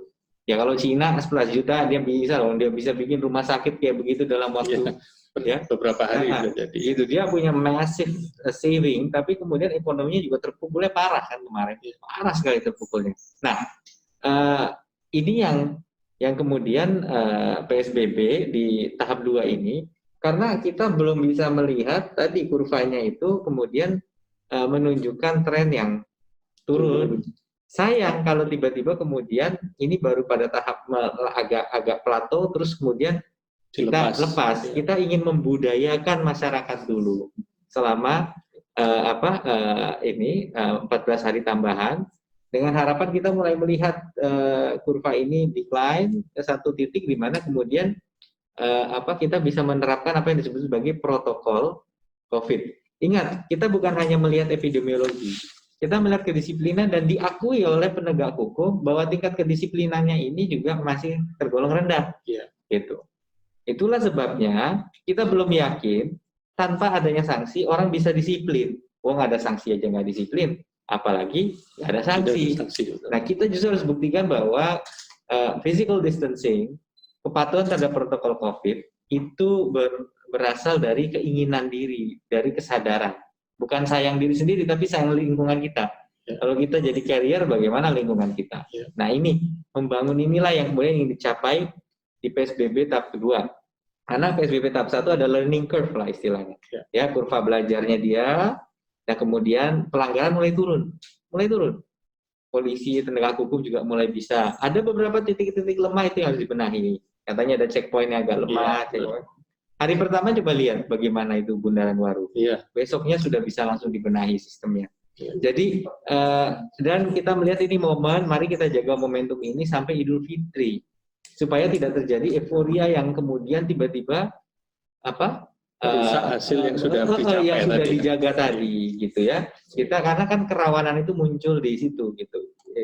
Saya juga sangat sedih, ini sudah hari ke-21, biasanya ini hari-hari saya mulai senang menyambut datangnya Idul Fitri, bisa ketemu keluarga, bisa kesana sini, ngelihat ramainya festivities yang terjadi di luar. Sekarang nggak ada. Bukan cuma masyarakat, kita juga sama gitu. Kita kan juga, saya nggak bisa ketemu orang tua, nggak bisa sungkem di hari Lebaran. Nah, maka kita Lebaran dalam suasana PSBB. Dan Lebaran dalam suasana PSBB itu bukan hal yang membahagiakan bagi siapapun gitu. Dan tetapi ini harapan kami setelah ini kemudian kita melalui masa critical period tadi. Karena apa? Karena gerakan mudik itu bisa sampai jutaan. Betul. Gitu. Jadi kemarin kalau dipikir sudah ada banyak, itu masih jauh dibandingkan potensi mudik sebenarnya sampai jutaan kalau mudik gitu. Dan kalau itu terjadi, bayangkan resiko yang akan muncul dari mobilitas yang sangat massal seperti itu. Maka kita melalui masa kritis ini dulu pasca Lebaran, kemudian kita berharap kita mulai melihat satu pola kesadaran masyarakat, ya, itu bahwa mereka bisa beraktivitas. Nah, kalau sudah ada kesadaran, maka reaktivasi bertahap itu bisa dijalankan. Mulai, ya. Tapi kalau semua colongan gitu, sekarang gini, kalau saya datang ke rumah makan, terus di situ kursinya itu harusnya dikurangi dari kapasitas 20 jadi 10. Ya. Kalau kita lihat kursinya 12, kita harusnya jangan makan atau tetap makan situ. Kalau kita mau sehat. Ya, dihindari. Ya dihindari dong rumah makan. Nah, harapan kami bahwa rumah makan akan patuh bukan karena dia takut pada aturan, tapi karena dia kepercayaan konsumen itu hanya akan muncul kalau dia mematuhi protokol COVID, gitu. Konsumennya juga harus begitu, jangan mau datang ke tempat yang melanggar, gitu. Nah, inilah yang harapan kami bisa kita budayakan. Nah, kalau Jawa Timur bisa lebih disiplin dari daerah lainnya, maka ekonomi ini, kesulitan ekonomi kita juga bisa kita atasi bersama. Tapi kalau daerah lain lebih disiplin dari kita, ekonomi mereka yang akan lebih tangguh dibandingkan kita. Nah, sekarang yang Basuki mau beo yang mana? Jawa Timur kan? Iya. Nah, Jawa Timur ini yang harus kemudian bisa menunjukkan bahwa kita punya ketangguhan. Jadi bukan untuk nekat, tapi justru untuk tangguh. Iya. Bahwa kita sedang berperang melawan virus ini dan kita nggak akan kalah. Nah, yang akan kalah itu kembali kepada kewaspadaan kita, keawasan kita, kesiagaan kita, kedisiplinan kita. Jadi ini ujian ini. Masyarakat yang lebih disiplin, ya insya Allah akan menang. Dan tentunya ada yang bilang lagi, ya tapi pemerintahnya, ya betul, kami juga perlu dilecut gitu. Hari ini saya ke Bojonegoro memastikan bahwa bantuan provinsi ini kan mana bantuannya Pak? Ditanya. Ini tadi PSBB, bantuannya sudah siap dari tanggal 28. Udah lebih dari 2 minggu yang lalu. Tetapi kenapa? Baru dengar rame-rame bansos Kemensos kapan? Baru-baru ini kan, berapa hari kan? Ya, bansos tunai. Karena ya daerah-daerah kita kan bayangkan kalau misalnya gubernur yang tunjuk ini yang dapat, kira-kira bupati sama wali kota bingung nggak? Waduh, ini yang ditunjuk ini overlap sama ini. Iya. Harapannya kan semua data jadi satu pintu. Betul. Gitu. Nah, tapi bupati wali kota harus ngurus dulu yang dari Kemensos. Ada 1,259 juta. Deadline itu tanggal 23 April harusnya sudah dikumpulkan. Sampai tanggal 30 April saya akhirnya ngecek, kenapa kok bantuan Pemprov ini kok nggak jalan-jalan? Ternyata 30 April mereka masih berjibaku dengan data yang Kemensos. Ya. Masih sisa 200.000 orang belum dapat kuota. Jadi kuota itu belum dipakai ke 200.000 lebih. Karena datanya nggak valid, ketolak sistem, akhirnya kita kawal. Termasuk yang harus membuka rekening. Kita kawal dalam seminggu dari sisa 200.000 tinggal 4.000 yang nggak kepakai. Nah, bayangkan, nah itu kita lakukan. Baru kemudian sekarang kita nyusuri yang Pemprov. Udah mulai tanda tangan tadi. Di Bakori Bojonegoro, besok Bakori Madiun. Supaya bisa disalurkan. Jadi pokoknya Lebaran masyarakat harus bisa tersenyum. Kalau masyarakat tersenyum, imun tubuh juga akan lebih baik. Betul ya, Dokter Tris ya? Iya. Gitu. Tapi ya udah, saya kalau muncul orang dibilangnya ini lama ini. Ya, inilah gitu bahwa ini dari berbagai elemen. Pokoknya kita harus jadikan itu semangat. Pak, bantuannya salah sasaran gitu kan? Ya kan sudah didata dari RT RW. RT-nya nggak amanah. Terus sistem apa yang lebih baik saya tanya? Kan nggak mungkin. Tim independen dari mana tim independen kita hire? Nah, yang paling benar bikin aduan terbuka. Kita punya dari laporan sistem cetar atau radar bansos, dia bisa adukan atau aduan ke Bupati Wali Kota. Kadinsosnya ini sekarang sudah banyak menghapus ribuan data yang nggak layak, gitu. Dan ada yang bilang kami nggak masuk data kok tiba-tiba turun. Kemarin juga memang dari pusat ada juga bantuan yang turun, datanya ditentukan dari atas, bukan yang dari bawah. Tapi nggak banyak, nggak banyak. Nah, inilah yang kemudian dikelotkan. Nah, jadi pada saat kita minta masyarakat disiplin, pemerintah juga harus berbenah. Pemerintah harus bisa memberikan pelayanan yang baik kepada masyarakat. Kalau memang kita mau melakukan rapid test atau PCR, kita sediakan fasilitasnya sehingga tracing, testing, treating tiga-tiganya bisa jalan dengan baik. Nah, saya rasa juri yang terbaik juga adalah teman-teman ID. Bukan hanya juri, teman-teman ID adalah pelaku. Karena bagaimana kita bisa menekan case fatality rate, ini menjadi penting. Nah, saya berharap sebenarnya ada case conference juga yang bisa dilakukan oleh ID, ya. Bagaimana ini dengan case fatality rate kita se-Jawa Timur, atau kita mau lihat cluster misalnya Surabaya dan sekitarnya CFR-nya berapa, kemudian Malang Raya CFR-nya berapa. Karena ini juga menjadi penting untuk kita bisa melakukan assessment gitu, bagaimana situasinya saat ini di dalam rumpun kuratif gitu. Jadi kalau saya melihat ini, sepertinya yang perlu disiapkan itu adalah membuat protokol COVID sebanyak-banyaknya ya, Pak Wagub. Iya. Jadi setiap pelaku usaha harus bisa mendesain protokol COVID untuk dua hal. Tentunya meyakinkan pakar-pakar kesehatan dan pemerintah, tapi yang kedua juga membuat konsumen yakin sama dia. Jadi faktor kesehatan dan faktor ekonominya jalan. Iya. Jadi memang makanya ada halangan seperti Pujasera itu masih agak sulit hari ini. Karena Pujasera kan kelihatan ini. Nah mungkin, tapi kalau mungkin dibuat Pujasera dikonversi jadi blok, jadi artinya tidak sepenuhnya tercampur, mungkin itu bisa jadi jalan tengah gitu. Ya, saya kira ini sangat menarik ya, bahwa nanti mulai ke depan kita akan memiliki protokol COVID di mana aspek kesehatan dan aspek ekonomi itu bisa berjalan berdampingan, masyarakatnya sehat, tapi juga ekonominya tidak mati atau tidak kembang kempis seperti yang terjadi saat ini. Kemudian kami juga melihat tidak hanya di faktor ekonomi real, tapi ke depan rumah sakit pun saya kira juga perlu membuat protokol yang baru ya, Dr. Sutrisno. Rumah sakit, klinik, praktek mandiri terkait dengan COVID ini, bagaimana menurut Dr. Sutrisno terkait hal ini? Ya, jadi ke depan rumah sakit ini harus reorientasi. Kenapa? Dari segi medis, virus ini rasanya tidak akan hilang. Kita bercermin dari wabah-wabah yang terdahulu, atau virus, katakanlah virus flu saja, tidak akan pernah hilang, ya kan? Jadi corona ini memang tidak akan pernah hilang. Oleh karena itu, rumah sakit memang harus reorientasi. Artinya, segala bentuk model pelayanan dan segala macam pendukungnya harus menyesuaikan dengan kondisi COVID. Jadi tadi kalau Pak Emil ngendiko, ya restoran harus, tempat duduknya harus diatur, ya. Jadi juga orang bergaul, bersalaman, yang dulu sekarang bebas, sekarang udah nggak ada lagi, gitu ya. Ini orientasi harus berubah. Rumah sakit juga begitu.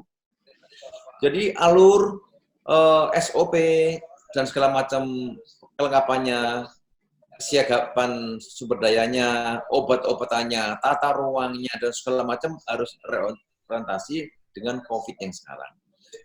Dan bagi rumah sakit sendiri, ini para sahabat sekalian, perjuangan versus corona ini lama. Saya yakin lama. Karena memang virus itu sebenarnya kan bukan makhluk hidup. Dia itu adalah hanya deretan kode genetik saja sebenarnya. Jadi dia itu bisa berpindah kapan saja sesuai dengan mobilitas manusia. Jadi kedepannya teman-teman rumah sakit harus mempunyai ruang isolasi yang banyak. Semua rumah sakit harus mempunyai ruang isolasi. Sumber dayanya harus dididik dan disesuaikan dengan kondisi COVID. Jadi semuanya harus siap menjadi orang yang melayani COVID. Mulai dari pakaian, alat pelindung diri, obat-obatan, dan supporting system yang lain juga harus disesuaikan. Sehingga memang sejak saat ini, para manajer rumah sakit harus lincah. Harus lincah, melihat tangan-tangan, melihat sekaligus peluang.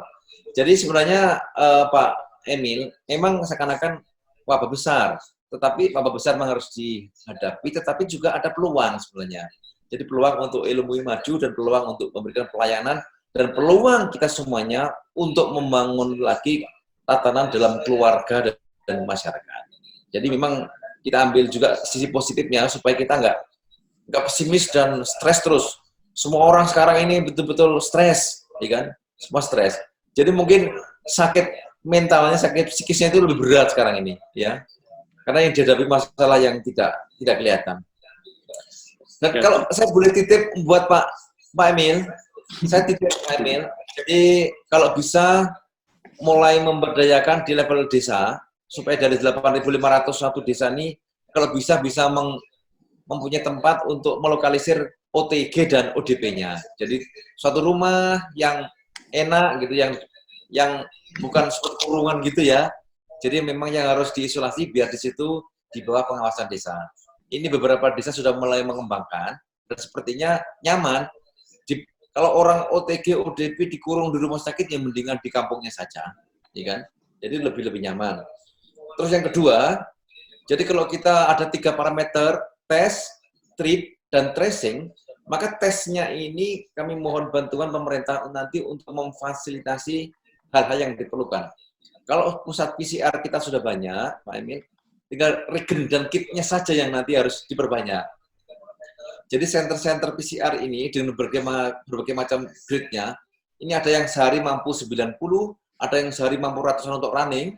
Jadi kalau sekian banyak ini running bersama, sebenarnya ribuan running setiap hari bisa.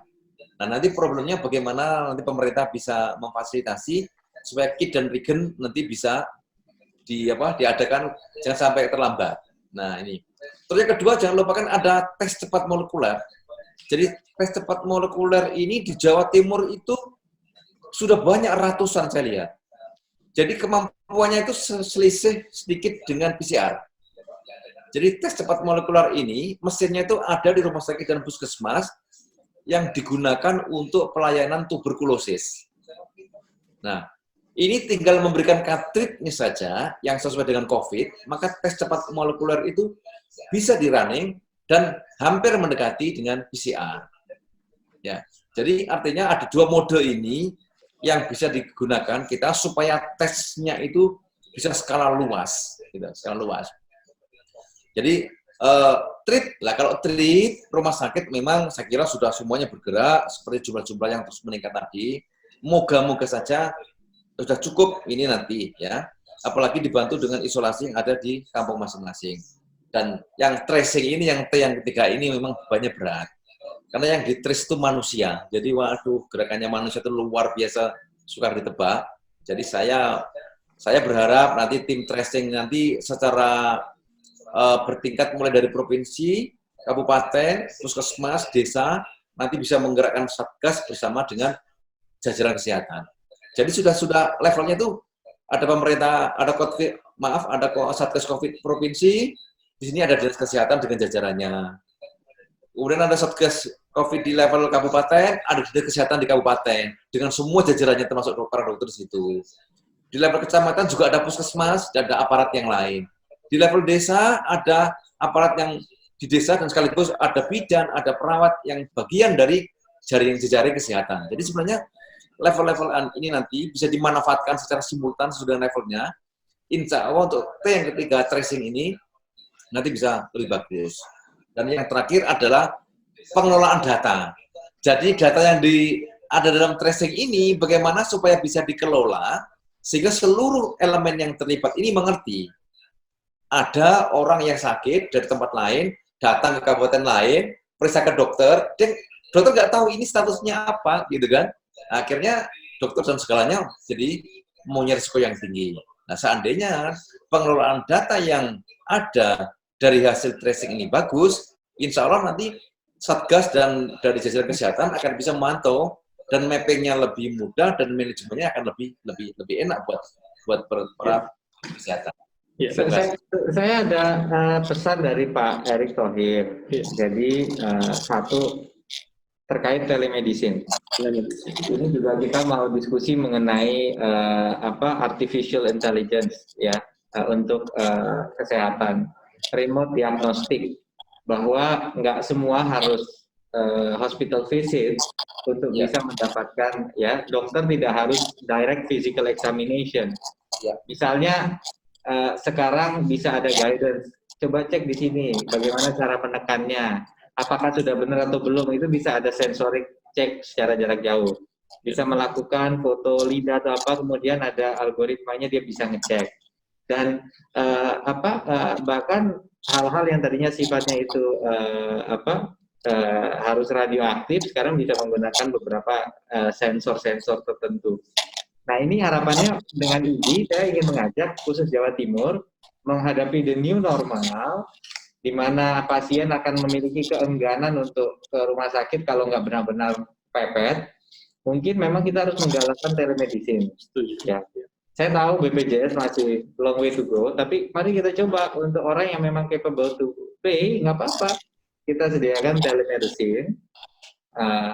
Sekarang udah banyak lah ada dokter, tapi kita mulai perlu aja kita, apakah bahwa bagaimana mungkin rumah sakit juga mulai, misalnya Sutomo atau Saiful Anwar atau private hospital sudah mulai membuka option itu tadi, gitu. Apakah, nah ini kan kita ID kan sebagai professional association yang punya kewenangan untuk tapi dalam situasi seperti ini membuka ruang telemedicine yang dilakukan oleh rumah sakit ya, bukan oleh individual dokter, sehingga ada institutional indemnity juga gitu dalam prosesnya. Jadi ada hal-hal di mana ya mentok sampai segini. Setelah ini ya mau nggak mau Anda harus visit gitu. Tapi seorang pasien yang sudah dibilang oleh dokternya lebih baik Anda visit gitu, itu dia akan lebih yakin gitu. Ya bahwa oke, saya berangkat kan, dan sudah jelas SOP-nya, nggak perlu nunggu lagi, nggak jelas. Dapat slot jam sekian, pintu masuknya sini, cek, udah pulang. Jadi nggak ada lagi dia duduk ngantri nungguin ini, udah nggak zamannya, nggak bisa gitu, karena orang anggap hospital is a high risk location gitu, biar bagaimanapun juga gitu. Jadi saya ingin mengajak rekan-rekan ID mungkin mulai Jawa Timur mulai mengembangkan hospital based telemedicine juga begitu. Itu satu. Yang kedua juga saya berpikir gitu, seandainya kita ada semacam sertifikasi bagi orang-orang yang trusted. Artinya apa? Misalnya orang itu mau mengaktifkan Bluetooth atau apa, maka harus ada reward bagi orang itu yang mau seharian di tracing dia ngapain aja. Nah, jadi kita anggap, sehingga kalau orang ini mati aja ya nggak nyala, maka dia akan berkurang gitu. Sehingga kita bisa ketemu, istilahnya orang tuh punya ISO sertifikat ini, layak interaksi, karena dia sendiri mau transparan menggunakan gadgetnya untuk jelas dia tuh pergi kemana, ketemu dengan siapa. Saya rasa ini menjadi menarik gitu, sehingga kalau mau jadi nanti ada clearance level gitu, akan ada tempat yang melarang orang yang tidak punya clearance ini untuk masuk. Bisa aja karena kita mau benar-benar high tempat yang lebih ini, security lebih tinggi.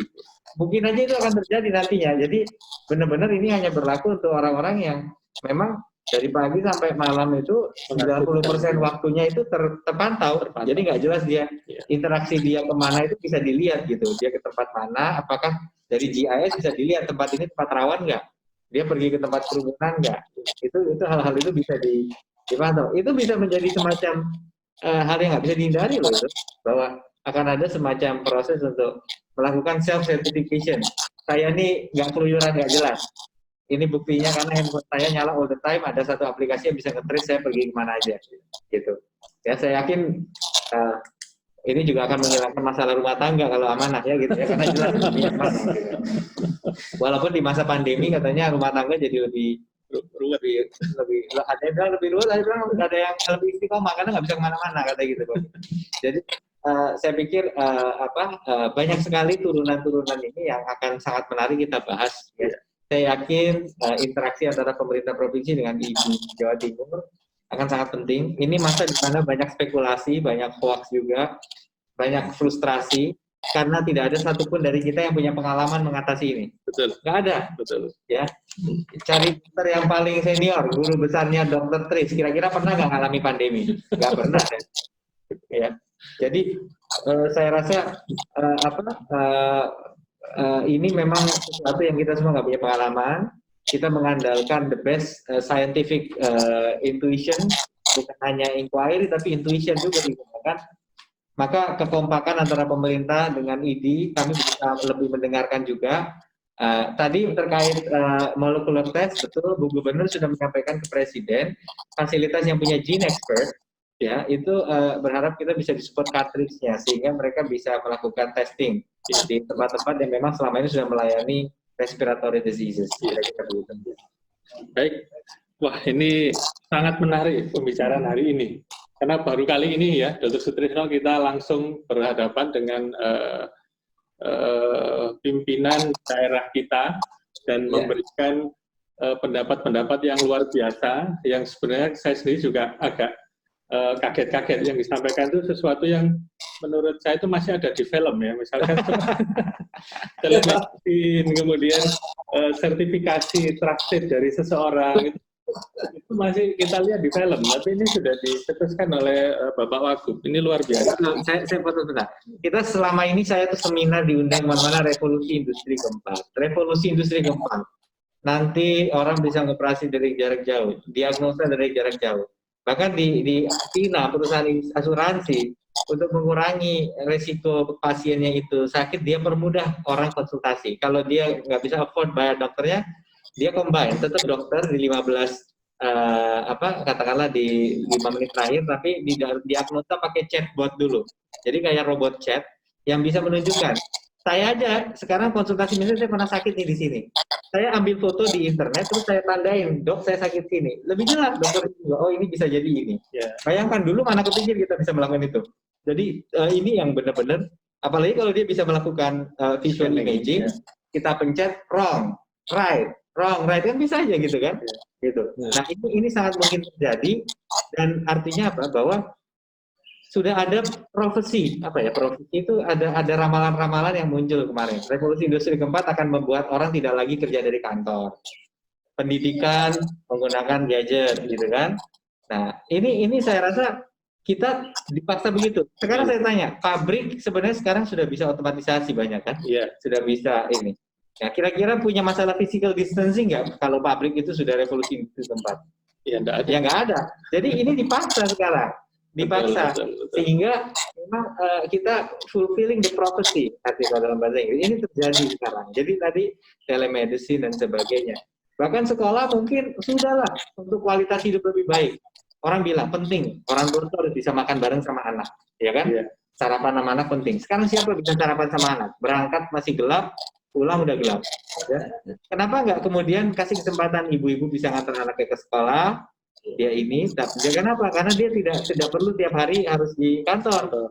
Satu hari dia bisa. Jadi ada waktu di mana dia punya quality family time. Orang sekarang kerja bukan kayak kuda, diawasin dia tambah produktif. Justru dia harus dikasih kebebasan ruang untuk kreatif. Kita nggak butuh lagi orang yang rajin nyalin, rajin ngitung. Kita butuh orang yang bisa berpikir. Nah ini saya rasa momen. Kalau kita bisa tadi hal-hal yang katanya baru kebayang dalam film itu kita lakukan, dan teknologinya bukan sesuatu yang rocket science kok hari ini. Gitu. Itu kemudian akan bisa membantu kita untuk melalui. Bahkan saya diskusi dengan BPJS Kesehatan. Kita lagi lihat potensi dia ngasih kita data pasien yang punya comorbid dengan usia di atas 60 dan comorbid di bawah 60. Angkanya ini udah keluar tapi saya nggak boleh disclose gitu ya. Nah kalau kita bisa by address, itu kita bisa lakukan preemptif untuk menjaga mereka supaya tidak terpapar corona karena mereka lebih rawan, gitu ya. Dan ini sesuatu yang bisa kita lakukan. Jadi big data, AI untuk health itu juga sesuatu yang menurut saya perlu kita dorong di pandemi ini. Ya. Terima kasih Pak Wagub. Saya kira ini sudah cukup ya pembicaraan hari ini. Satu lagi Mas. Oh iya. Pak Emil, ini yang baik buat kita. Artinya kita bisa berkomunikasi langsung dengan pemerintah di level provinsi. Artinya bahwa kita dari ID, kami akan support penuh kepada pemerintah dan kepada masyarakat. Jadi ya tentu kami akan sangat senang bila kami diajak bicara, dimintai pendapat, dimintai saran, dan tentu kami punya banyak ahli, ya mulai dari sampai level masyarakat sampai level klinis yang paling bagus. Jadi Jawa Timur ini gudang, Pak Emil. Jadi kalau nanti ke depannya perkembangan ilmu pengetahuan dan teknologi Jawa Timur ini tidak kalah. Apalagi sampai artificial intelligence di bidang medicine, telemedicine, ini saya kira tinggal Pak Gubernur Pak Wagub nanti memerintahkan aja, nanti saya kira teman-teman rumah sakit Jawa Timur ya, Malang, Surabaya, Jember, Madiun sudah leading untuk itu. Alhamdulillah, senang ya kalau ada bukan izin aman. Hubungan yang baik, kedepannya nanti kita akan kami mohon untuk bisa komunikasi dan artinya bahwa apa yang kita kerjakan memang betul-betul murni untuk tujuan masyarakat di Jawa Timur dan Indonesia. Gitu. Ya. Terima kasih sekali. Iya. Baik, terima kasih Dr. Sutrisno atas closing statement-nya. Para sobat Instagram dan YouTube yang berbahagia, pada siang sore hari ini kita sudah berdiskusi panjang, lebar, kali tinggi ya. Sangat lama dan sangat luas sekali dengan Bapak Wakil Gubernur, Bapak Emil Elistianto Dardak. Sekali lagi saya sampaikan, saya dari IPI, sekaligus dari Satgas COVID, menyampaikan terima kasih banyak atas waktu, atas ide, atas pencerahan, dan semuanya yang sudah panjenengan berikan kepada kami dan para sobat yang melihat IG Live ini. Jadi pada sore ini ada banyak kata kunci. Yang pertama, terkait dengan situasi COVID ini, ada 3 hal T yang penting, yaitu test, treat, and tracing, dan ini harus dilakukan secara simultan antara pemerintah dan juga tenaga kesehatan, dan melibatkan tokoh masyarakat dalam level bawah di grassroots. Kemudian yang kedua adalah kita menuju kepada situasi yang new normal, di mana ini membutuhkan protokol tersendiri yang berbeda dengan apa yang ada saat ini, dan ini harus segera diwujudkan, di mana jaminan dari faktor kesehatan terpenuhi, namun juga jaminan dari faktor ekonomi ini juga bisa jalan. Terus kemudian yang ketiga, kita sudah melihat bukti nyata bantuan dari pemerintah kepada masyarakat untuk mensupport. Ini ada dari masyarakat secara umum, ada bantuan secara langsung, bansos, dan lain sebagainya, juga bantuan kepada masyarakat kesehatan dengan adanya sumbangan peningkatan dari rumah sakit yang awalnya 44 menjadi 99 rumah sakit rujukan, adanya donasi masker N95, kemudian alat tes dan lain sebagainya. Ini sudah diwujudkan oleh pemerintah Provinsi Jawa Timur. Kemudian yang ketiga, diperlukan pengolahan data dan data-data tersebut agar dapat menunjukkan parameter-parameter tertentu untuk kebaikan dan penyelesaian masalah COVID di masa yang akan datang. Dan yang terakhir adalah perlu adanya terobosan-terobosan yang real dan sangat membantu masyarakat, terutama dalam bidang kesehatan, seperti halnya telemedicine, artificial intelligence, dan nanti mungkin akan bekerja sama dengan BPJS dalam memproteksi masyarakat yang rentan, dan kita bisa melindungi mereka dan juga mendorong adanya peningkatan kesehatan di Jawa Timur secara umum. Demikian yang bisa kami sampaikan. Sekali lagi terima kasih atas perhatian para sobat Instagram dari ID Jatim dan juga Bapak Wagub. Sama-sama. Terima kasih. Mudah-mudahan apa yang kita ikhtiarkan pada sore hari ini diridhoi Allah Subhanahu wa taala dan diberikan solusi untuk problem COVID di masa yang akan datang. Terima kasih atas perhatian para sobat sekalian. Mohon maaf bila dalam penyampaian ini ada kekurangan dan kesalahan. Billahi taufiq wal hidayah. Assalamualaikum warahmatullahi wabarakatuh.